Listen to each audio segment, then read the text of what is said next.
रमजान में क्या होगी बैंक की टाइमिंग, चलिए बताते हैं। नमस्कार, स्वागत है आपका हमारे चैनल डेली सऊदी न्यूज पर। खबर शुरू करने से पहले एक जरूरी सूचना आपको दे दें कि अगर आप सऊदी में फंस गए हैं, कफील आपको छोड़ नहीं रहा है, आप परेशान हैं, वापस अपने घर लौटना चाहते हैं, तो घबराए नहीं, स्क्रीन पर दिए गए नंबर पर कांटेक्ट करें। इनका नाम अहमद अली है। ये आपको कानूनी प्रक्रियाओं के तहत महज 3 से 4 दिन के अंदर ही खरूज लगाकर सऊदी से फाइनल एग्जिट कराकर आपको सही सलामत अपने देश पहुंचा देंगे। सऊदी में रमजान की शुरुआत हो चुकी है। सऊदी सेंट्रल बैंक यानी सामा ने रमजान के दौरान बैंकों और मनी रेमिटेंस सेंटर केंद्रों के काम करने के घंटे और छुट्टियों के बारे में जानकारी दी है। सामा के आधिकारिक ट्विटर अकाउंट पर एक बयान में बताया गया है कि रमजान के दौरान बैंक सुबह 10 बजे से लेकर शाम 4 बजे तक खुले रहेंगे। इसके अलावा वित्तीय ट्रांसफर केंद्र और पेमेंट सर्विसेज प्रोवाइडर सुबह 9:30 बजे से शाम 5:30 बजे तक अपनी सेवाएं देंगे, जिसमें 6 घंटे का फ्लेक्सिबल आवर रहने वाला है। साथ ही सामा ने ईद की छुट्टियों की तारीखें भी साझा की हैं। ईद उल फित्र जो है उसकी छुट्टियां रविवार 30 मार्च से शुरू होकर बुधवार 2 अप्रैल तक रहेंगी।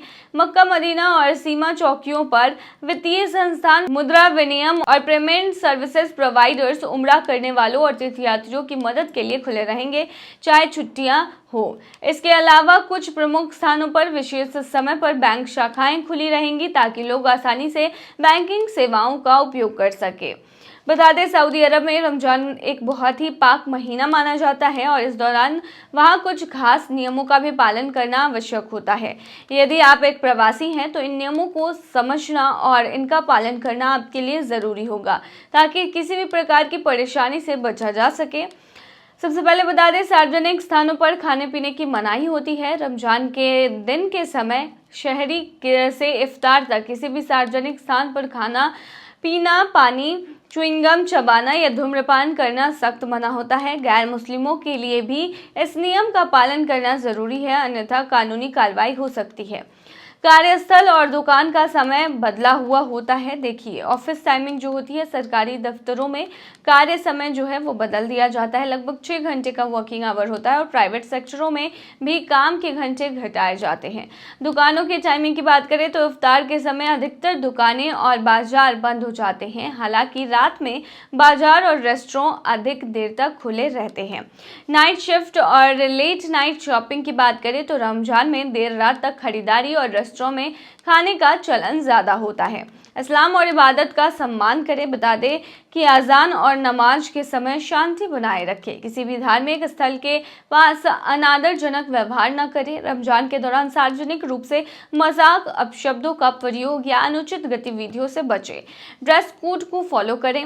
रमजान के दौरान सऊदी अरब में ड्रेस कोड को अधिक गंभीरता से लिया जाता है। पुरुषों और महिलाओं दोनों को शरीर ढकने वाले शालीन कपड़े पहनने की आवश्यकता होती है। छोटे, तंग और भड़काऊ कपड़े पहनने से बचें।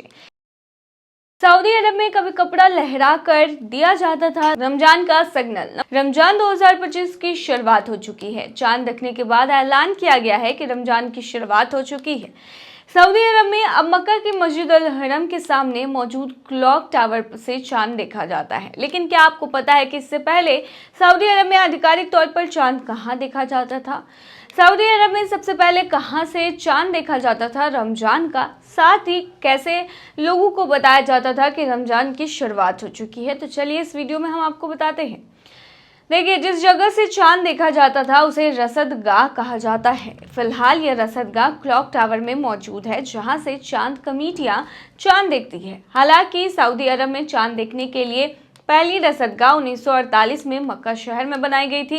ये रसदगाह जबल अबू कुबैस पहाड़ पर शाह अब्दुल अजीज ने बनवाई थी। इसके निर्माण कार्य में जो सामान इस्तेमाल हुआ था वो भी शाह अब्दुल अजीज ने ही दिया था। हालांकि इसे बनाने का विचार मशहूर खगोलविद शेख मोहम्मद अब्दुल रज्जाक हमजा ने दिया था।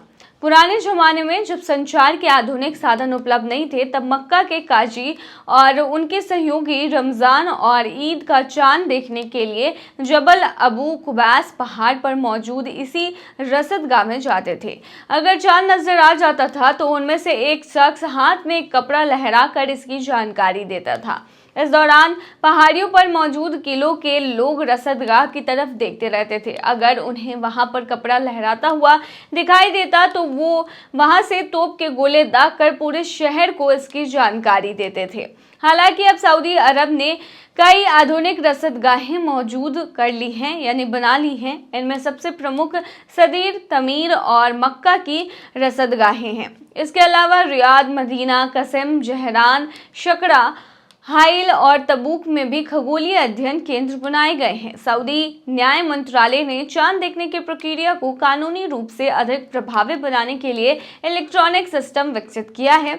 यह सिस्टम देश भर की रसदगारों और अदालतों को आपस में जोड़ता है, जिससे चांद के देखने की पुष्टि वैज्ञानिक और कानूनी तौर पर की जा सके। इस नई व्यवस्था से इस्लामी कैलेंडर की तारीखें ज्यादा सटीक और विश्वसनीय हो गई है।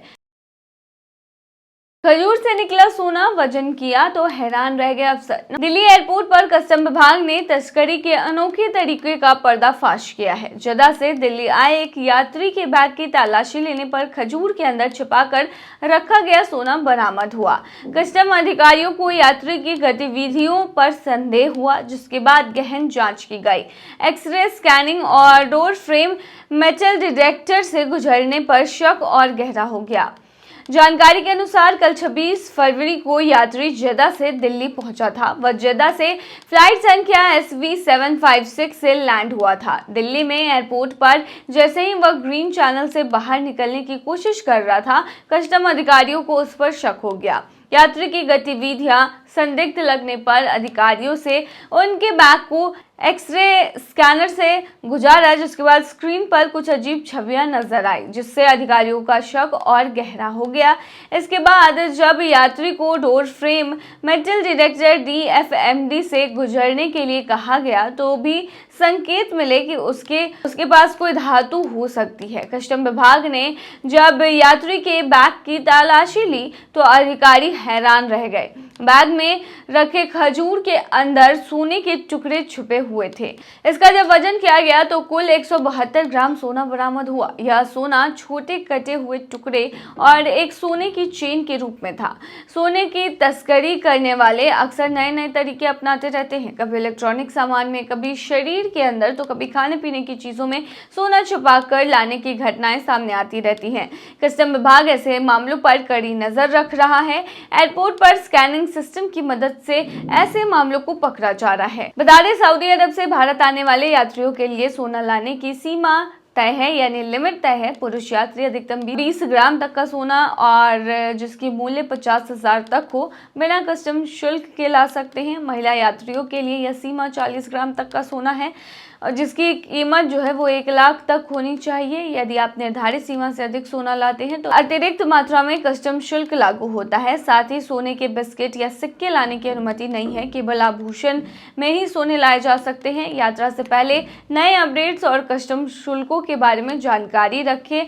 आधिकारिक चैनल्स पर जाकर आप इसकी जानकारी प्राप्त कर सकते हैं, क्योंकि नियम जो है वो समय समय पर बदलते रहते हैं। तो ये थी तमाम जानकारी। बने रहिए ऐसे तमाम खबरों के लिए डेली सऊदी न्यूज़ पर।